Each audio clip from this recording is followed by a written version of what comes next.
That though, ladies and gentlemen, now been there half an hour, so we're going to start making our way around the northern Chevy coast now. The seats, seals behind us, leaving a bit of peace.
sea down to sea by about 2 miles to get around the shallow beaches of Laysdale.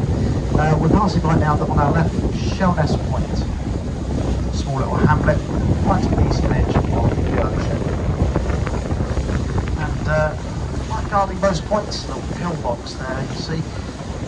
This one was also equipped with a diesel generator, as it had a line that was stretched across the entrance of the swale. So during the time they would pull it towards it to protect the entrance of the swale from enemy invasion. Now, this was of course coming from the likes of the Germans who were trying to get up into the Thames. There were a number of lines that came across the river. We had one at Sheerness, we've also got one at Gillingham, Island, and up at Buckner, takes our naval dockyards. Of course, to bypass Sheerness, it could have also been that route around the back of the Isle of Shepherds, so a line was placed here as a precaution. It was never used in anchor. Whitstable Harbour is just off to our right hand side. We're looking down the North Kent coast towards Herne Bay. In fact, if you're looking just off of the coastline, you can almost see what looks to be like a little ship at anchor just off of Herne Bay. This is in fact the end of Herne Bay Pier, just the pier head that sticks out right out to the low water mark, although the pier has mainly been taken down now as it was collapsed in a storm. The only thing that now remains is of course that pier head. This area to our right between us and Whitstable Harbour is of course all the flats. That is where a lot of the Whitstable oysters are bred in the oyster cages.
abreast of Laysdale now.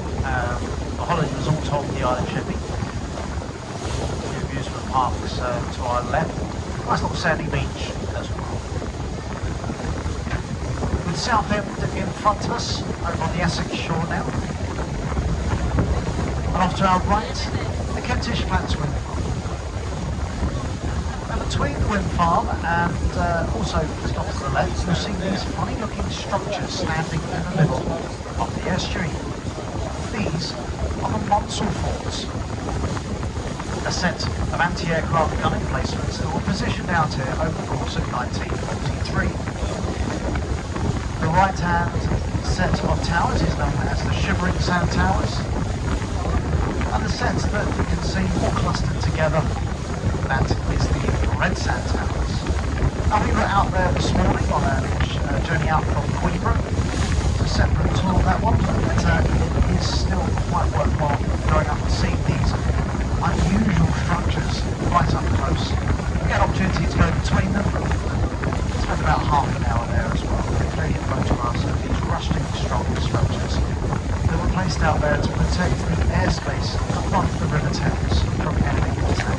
The German Luftwaffe using the Thames as a safe guide into London, if you will, during the Blitz. And these anti-aircraft gun emplacements shot down over 22 of these aircraft, including the old B-1, B-2 rockets, and even the tungsten towers down on Margate, putting claim to a German E-boat.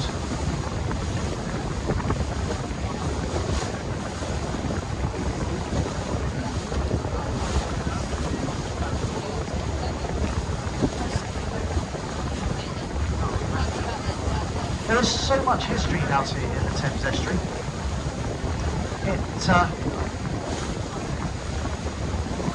mainly lays on the riverbed, of course, most of it hidden from view, with old sunken wrecks and relics of both world wars, and some dating back as far as the 16th century.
5 years ago.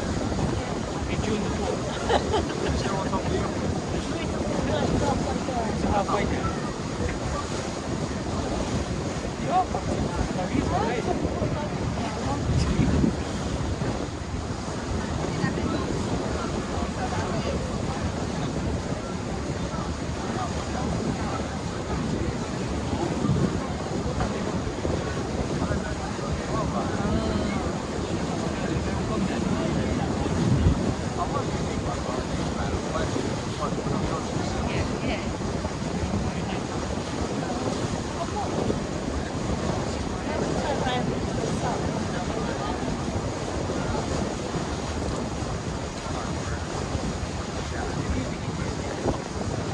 Once before I made a YouTube video on it.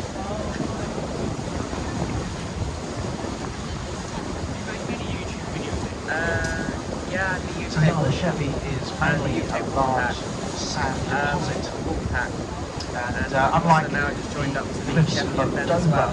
where they're all chalk as part of the labyrinth that sits We as do a part of variety of Kent, different videos to make it north, more south, Kent bound. unique. Most of it is deposited over the years we try to do where videos the like the river one now for people who may not get the has opportunity to go washed there, or out people with wheelchairs who can't get lovely on clay there. and that it's all deposited out here Like in the that. estuary. The Isle of Sheppey has risen up out of the water at some point. It's probably since the last ice age. And where we are now, we're actually on a very shallow patch of water known as the Cant. At low tide, you can pretty much walk out to where we are now, with only maybe 40 centimetres of water underneath us. The tide's rising, of course we've got nearly 3 metres under the vessel where we are.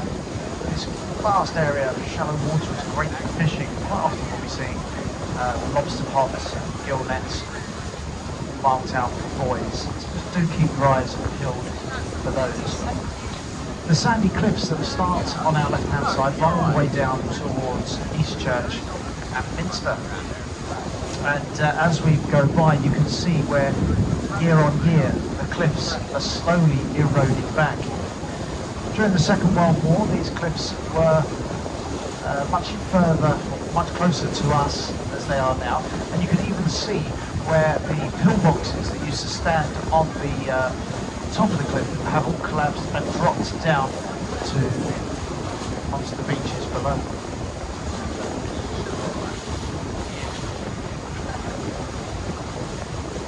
The last cliff collapse that took place about 2 years ago up at Eastchurch, where parts of Seaview Drive disappeared over the cliff.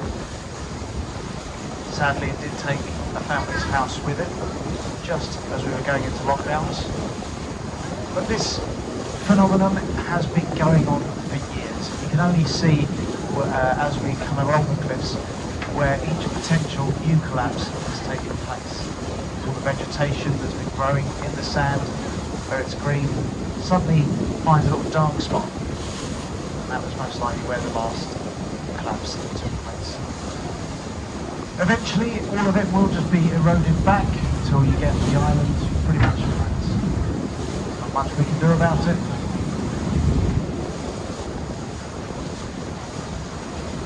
Of course, just nature.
making our way up the Sheppey coast. We have to come out a little bit here because we've got some wreckage that lays out from the shore. It comes all the way out to this little black pole that sticks up out of the water. Laying ashore here, southern part of the Shoebury Boom, an anti-submarine defence mechanism that during the Second World War basically stood out from the shore. Where it then met the low water mark, it was converted into a cable, and a cable was then strung across the river over to the Essex side. Supported by metal boxes, chains then hung down from the metal boxes known as pontoons, and it would force any submarine that tried to infiltrate our anchorages. It would get them caught in those chains and force them to surface. It was thought that not a single German U-boat managed to get up into our anchorages, yet mines were found. And it was down to the minesweepers such as the Medway Queen, a commandeered passenger boat from Chatham, Rochester Extrude. She was converted into a minesweeper, and she was out here day in, day out, going up and down, sweeping for any mines that could be dropped by the German Luftwaffe. Later found that they were coming from the air and not necessarily coming from the sea.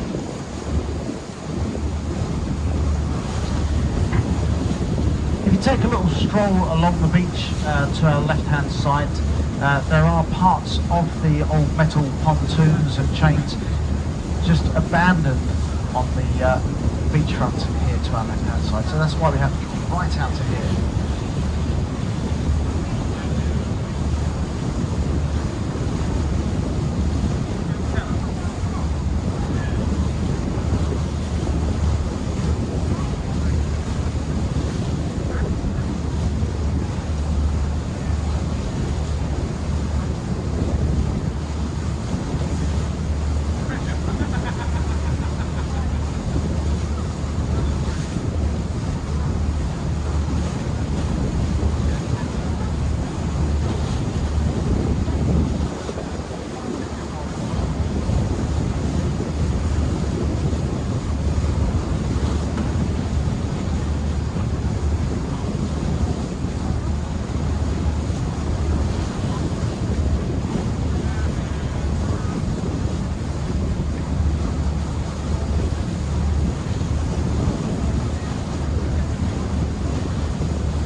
further and further from the Sheppey shore now. We're heading out more in towards the River Thames. The container vessel that you see disappearing off to our right, that's the A to B Future. She's on her way out to Rotterdam. She's just one of the small container vessels that run in and out of the River Medway. She's making her way down the deep water channel of the River Medway, heading on out to sea. I mean, every ship that passes in and out of the River Medway comes through this channel. That includes all of those vessels that we saw in Ridham Dock. They would have had to have first gone underneath the King's Ferry Bridge, made their way out through Sheerness, and then out to sea, following the route that the A to B Future there is taking. But we're heading off for one good reason, and that is, of course, to go and see the masts of the SS Richard Montgomery sticking up above the water. The shipwreck here has plagued the coastlines of both Sheerness and Southend for the last 78 years. She grounded here in 1944, having dragged her anchor out of the Great Knoll anchorage. She ended up sitting on a sandbank and broke into two halves. Whilst the Rochester Stevedore Company was dispatched to get out here as quickly as they could to try and lighter the ship, remove the cargo, 50% of it remains on board. Over 1,500 tons worth of explosives. From mortar bombs, cluster bombs, and also boxes of phosphorus. This ship is said to be one of the most dangerous shipwrecks around the British Isles. If she was to explode today, some say that she would send a shockwave up towards the Thames barrier, some 5 metres high. Doors and windows would be blown from their hinges in both Southend and Sheerness. And that is why the Ministry of Defence keep a very close eye on this wreck. They guard it with long-range CCTV and radar from Sheerness. And once a year, they come out here with special sonars called side scan, where they scan the ship and map out how she is slowly but surely decaying. Year on year, they compare the results, and by doing so, they can see which bits have fallen, which bits have collapsed, and how she is eventually rotting away onto the seabed. Over the past 5 years, these results have shown that the ship is deteriorating quicker than they thought. Plates are starting to come away from the frames. Parts of the deck plating is now collapsing down on top of the cargo below, compacting it into the sandbank. The next threat is thought to come from the masts themselves. They say that if these masts were to come toppling down uncontrollably, it could set off a catastrophic chain of events that will see possibly a detonation. And so in the next few weeks we're expecting a barge to turn up, position itself over the top of the wreck, and then slowly pick the masts off, cutting them down below the water's surface, taking them back down to the deck level, hoping to ease the strain on the hull and save the ship for another day.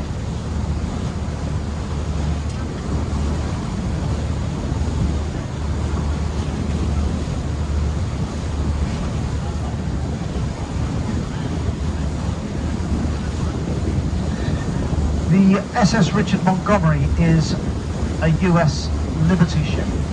Although British in conception, the American took the design and mass-produced them on an unprecedented scale.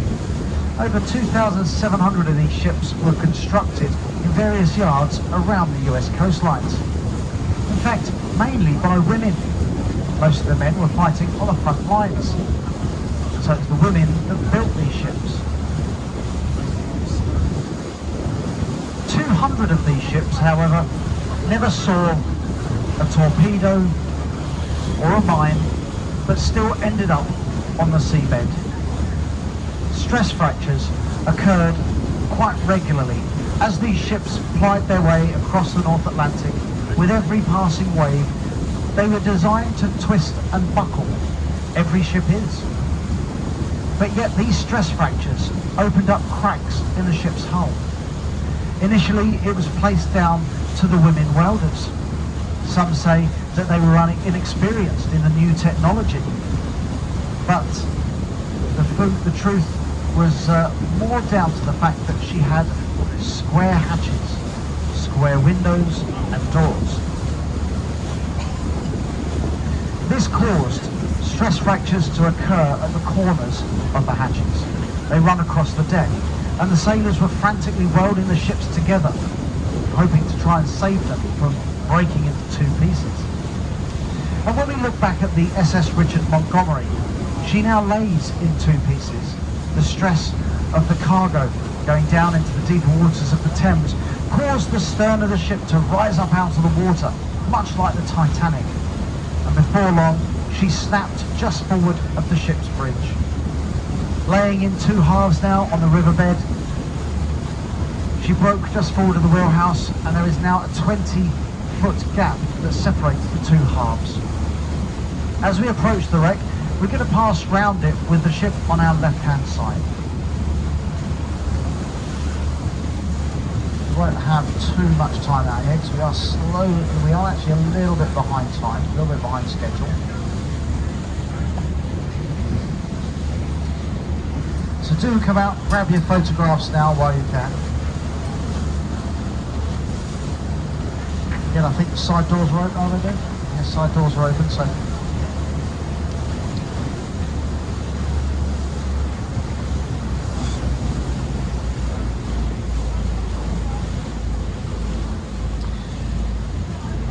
So whilst back in the 90s it was still possible to see the ship's bridge above the water, it's not anymore. The bridge suffered a collapse over the course of time, and most of the steel now lays down inside that 20-foot gap between the two halves of the ship. If we take a closer look at the mast, you'll see that the masts have these T-pieces, these cross braces that go across they intersect through the vertical masts themselves. When the ship was fully intact, these T-pieces, they were at the same height above the deck level.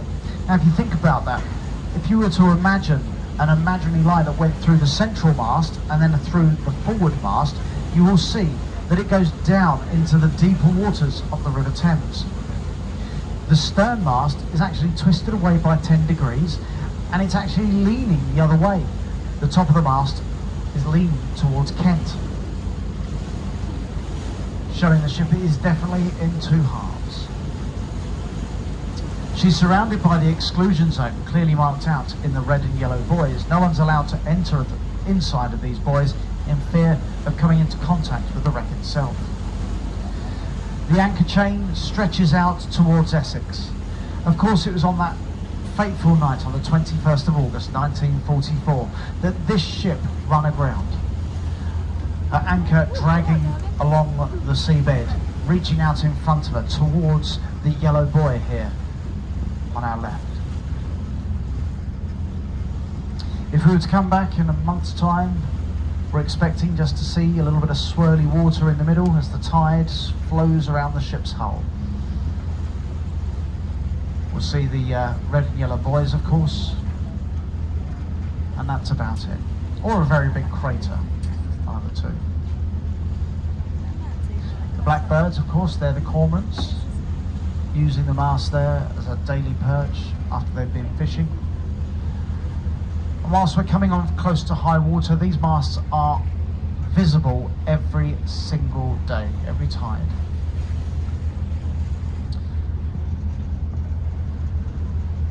I do recommend though, if you're interested in further artefacts that have been recovered from the Montgomery, do visit Bluetown in Sheerness. The Criterion Theatre have got some of the old pulleys and blocks, tackle from the old masts when they were culled, when they were trimmed by the Ministry of Defence a few years ago. It's hoped that the masts may be saved for another day though. Perhaps they may be placed on Sheerness Beach as a reminder that this wreck lays offshore. I mean, you can see there the swirls in the water where the mud and the sediment is being stirred up through the wreck.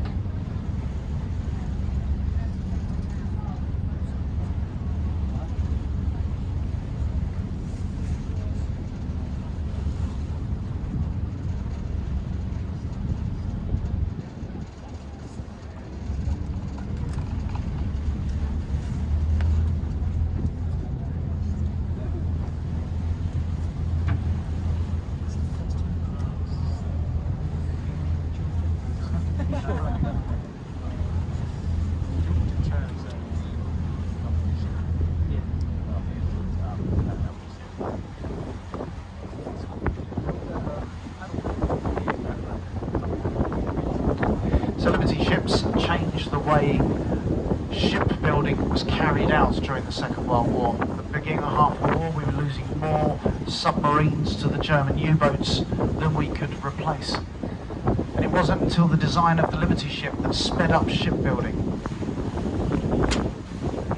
Yet they were basically pieced together like Lego bricks. In much the same way many of the large ships now are constructed. They were built on the shore and then lowered into the dry docks, being welded together as they went. The quickest Liberty ship to be constructed took only 13 days from the time the first piece went into the dry dock to the time it was setting sail across the North Atlantic. A truly remarkable ship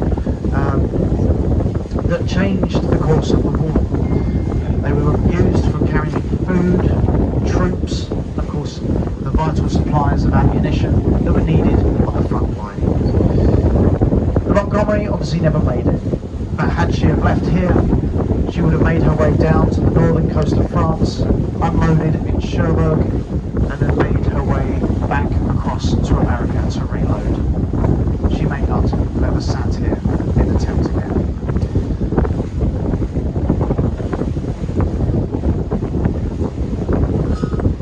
The majority of Liberty ships lay on the riverbed or across the North Atlantic. There are still 4 afloat to this day. The Jeremiah O'Brien lays in San Francisco Harbour as a museum ship, and the John W. Brown as well. Most of these ships are open to the general public. You can go aboard and explore their decks. At least. The last time the Jeremiah O'Brien came across the North Atlantic was in 1993 when it paid a visit to Europe on its European tour. She popped in, said hello to the Montgomery, had a few photographs taken with her before heading on up to Chatham Docks to berth.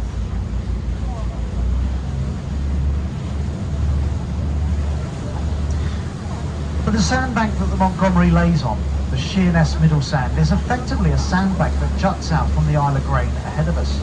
It's where the 2 rivers confluence together and where the 2 flows of water have caused sediment to drop out of suspension. It has caused this big long sandbank off to our right hand side, dividing the Thames and River Medway. The Medway Navigational Channel lays immediately to the south of the Montgomery. She almost made it over, but now straddles the deep water. We're heading up into the River Medway now. The LNG terminal in front of us, the power station, which of course needs to be fueled constantly with LNG, liquid natural gas. Some of it used to come from Siberia, others from Gulf of Mexico and Saudi Arabia. And those ships, I mean, these are huge ships coming straight past one of the most dangerous shipwrecks in the world. We also have aviation fuel, Jet A1, being brought into the River Medway. You can just see the tanks sitting over on the Isle of Grain, slightly off to our right.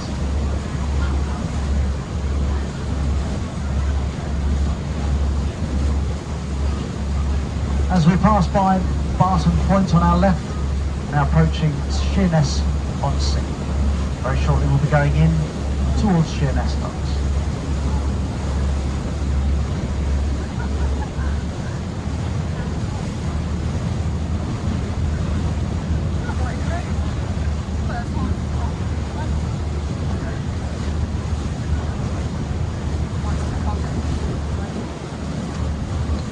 understand that we have a couple of birthdays on board. Got a note here from the family, Karen and Trev. So we'd just like to say happy birthday to them.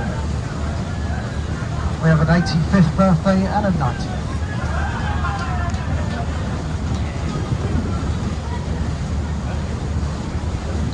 Or have I got that upside down?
Been notified out of a ship that's just departed the docks.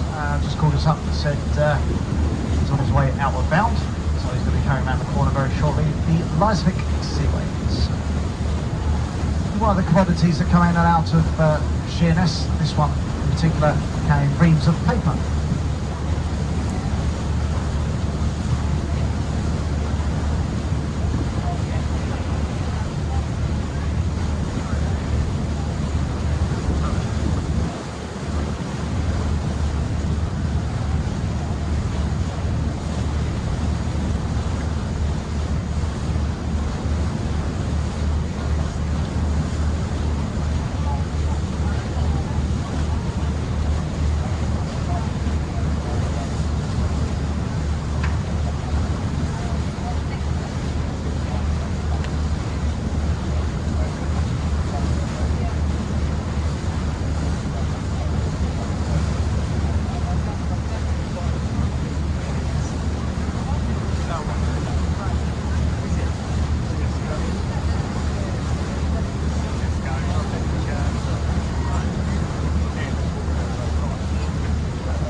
to the port, back into Sheerness Harbour. On our left-hand side, you can see as once the ship gets out of the way anyway, you've got the old ferry terminal used to take cars across to Flushing. However, although this terminal and ferry ceased trading in the mid-90s, you can still see as you drive along the M20 the odd ferry signs saying port to Sheerness. This was the ferry terminal it was referring to, but now the passenger ramp has been cut off at the shoreside and probably joined the scrap pile. But it's nice to see the terminal actually still in use, because earlier on this year it was re-established with a new ferry, a vessel called the Botnia Seaways. She is now taking unaccompanied lorry trailers, so that is literally just the trailer filled with cargo, not the cab or the driver, just the lorry trailer, and they are taking it across to Calais. I suppose it's helping ease congestion through the port of Dover. Behind the old ferry terminal, just behind the tug now, you'll see an old fort. This is Garrison Fort, built in the 1860s from a possible French invasion, built out of granite. On top of it we have Medway BTS, Vessel Traffic Services. They're the guys we talk to on the radio, very good at what we do. And assisting Garrison Fort to our left, on our right hand side, you will see a Martello Tower. This Martello Tower was built at the same time and armed with a single gun on its roof, with its sights constantly trained on the approach channel for the Medway. In later years, by 1910, it was removed and basically turned into an observation post, where it has remained like that ever since. The Martello Tower is actually up for sale if you fancy buying a little bit of English history. Priced at a very reasonable £500,000. There's no running water, no electricity. You probably have to wait to get the post, because it's, you need a boat to get out to it. I don't think they do post boats anymore. But it does have the most exclusive address in the country. Number 1 in the Thames.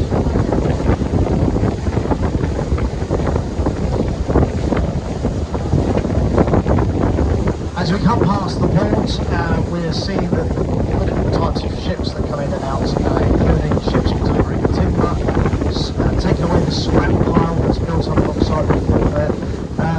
Brand new steel gets imported as well to the Belmarsh plant at the back. Bananas from the Caribbean, through that famous brand name Chiquita. Next time I go to the supermarket, check out the bananas. It's got the Chiquita lady on the front. Lady in fruit, always think of a lady in fruit on my head, came from Sheerness. We also have cement, that's what's going into those two tall silos there, behind the crates. We're not entirely sure what the grey ships bring in. Well, the hatch has been open, the crates have been working, we haven't actually seen any commodities coming out of that. A bit of an unusual one, I'm not 100% sure. Possibly still. The vessel which has about a Stena there on the side, that is an aggregate ship, a self-discharger, which is placing aggregates ashore. Very unusual to see such a ship here. As the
used now, but we do have one regular channel navigator so that will now heads on up towards Chatham Docks. So of course Chatham Docks has been up there since it was established by Queen Elizabeth I, AD 1547. That fleet was put to its greatest test in 1588 when it was dispatched, deployed against the Spanish Armada. A few years later, in 1667, saw its first attack by a fleet of Dutch ships. They first bombarded and captured the town of Sheerness, and over the course of 3 times they managed to sail up to our dockyards, burning and sinking our ships. They took 2 of them away as trophies. One of those taken was HMS Royal Charles, flagship of the Royal Navy. It was taken back to Holland, where she sat for many years in the Dutch canals, until eventually she too was broken up. She was just too big and cumbersome for the Dutch riggers. She was quite shallow, and she could only move in and out of the water by extremely high water, which made her pretty useless. So, if you head on over to the right of the museum today, you will find a stern placard of the ship itself hanging from the wall, still as a trophy to that monumentous victory over the English. You've got to remember at that time, 1667, a year after the Great Fire of London, Britain was pretty much on its knees. Most of the funds in the Royal Navy were diverted to rebuild the capital.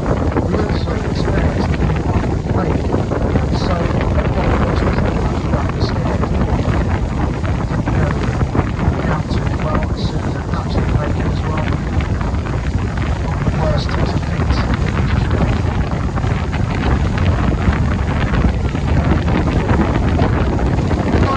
In the 60s we were starting to look up, our navy was looking pretty biblical, and we were starting to convert from the sail power to the steam-powered ironclad Leviathans. Most of the ships were coming back from the sea, having spent their time out there, and they were being converted. In fact, the old paddle sailing ships went through a process known as hulking, which is where they had their masts cut off, their ammunition and cannons taken away, and then these empty ships were just strewn about the Medway, waiting for a time for a dry dock to become available. Then someone came up with the good idea of converting some of them into prison ships. Some of the bigger ships could carry up to 400 inmates. And whilst we were starting to get a number of French prisoners of war, most of these men were confined to city. Well, pretty much solitary confinement inside these ships in tough conditions. By the mid-1880s, a bout of typhoid went through the ships. 60% of the inmate population died. Their bodies thrown into shallow graves on the islands surrounding the Medway. We're coming up, as we approach this one now, we're coming up to a small island on our right-hand side. This island, over the years, has been suffering from land erosion comprising sea levels. If you took a little walk along the beach here to our right, don't be surprised if you find human bones and skeletons laying out strewn across the mudflats, covered in barnacles and seaweed. The island approaching us to our right-hand side, now Dead Man's Island. Like a scene out of Pirates of the Caribbean. And on that note, ladies and gentlemen, we're making our way back into Queenborough Harbour now. Very shortly we'll be going alongside. That does sadly conclude our trip around the Irish Channel today. On behalf of myself and the crew, I'd just like to thank you for travelling with us. I sincerely hope that you enjoyed your day out, and we look forward to seeing you very soon. Whilst Queenborough has quite a bit of history, not only with the Dutch since 1667, it of course has also supplied the seaports and been a home station for the minesweepers that kept the Thames Channel clear of mines. We're just approaching a couple of wooden dolphins here with a speed limit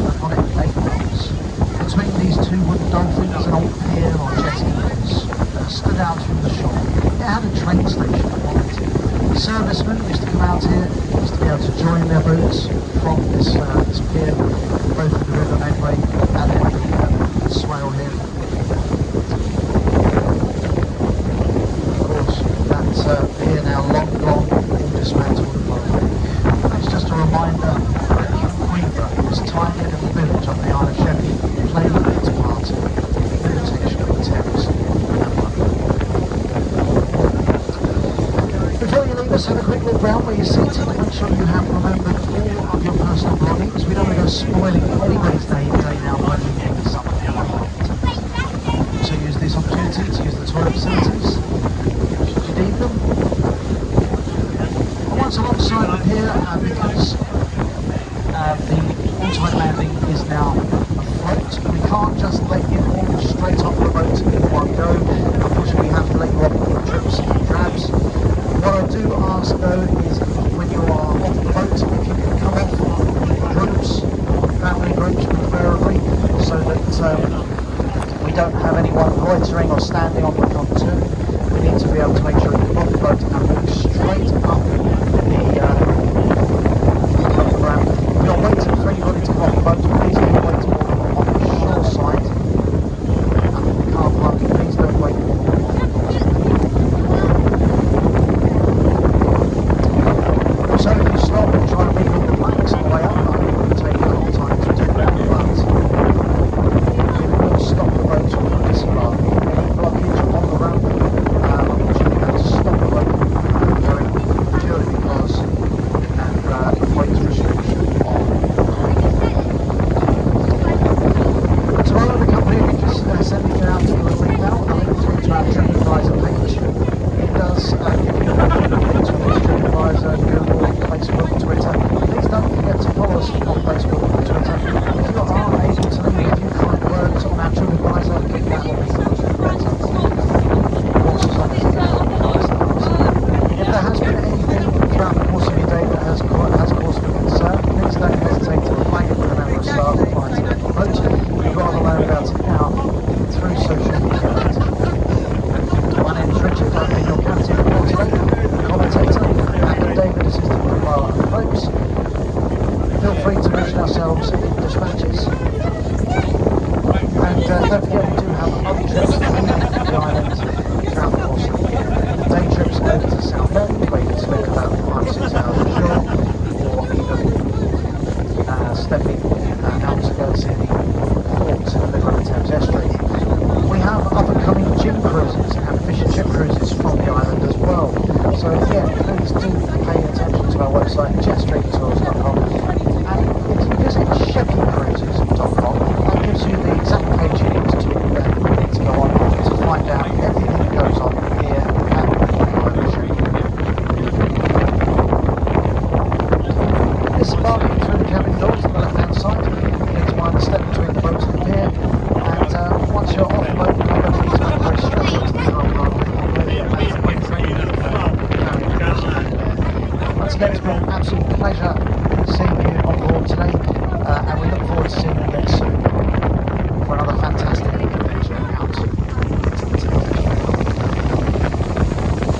If you wish to show voluntary appreciation to my Princess crew, commentator, you have a little tip jar that's behind the wheelhouse if you're throwing, if you like, loose change, bottles of beer, or maybe it's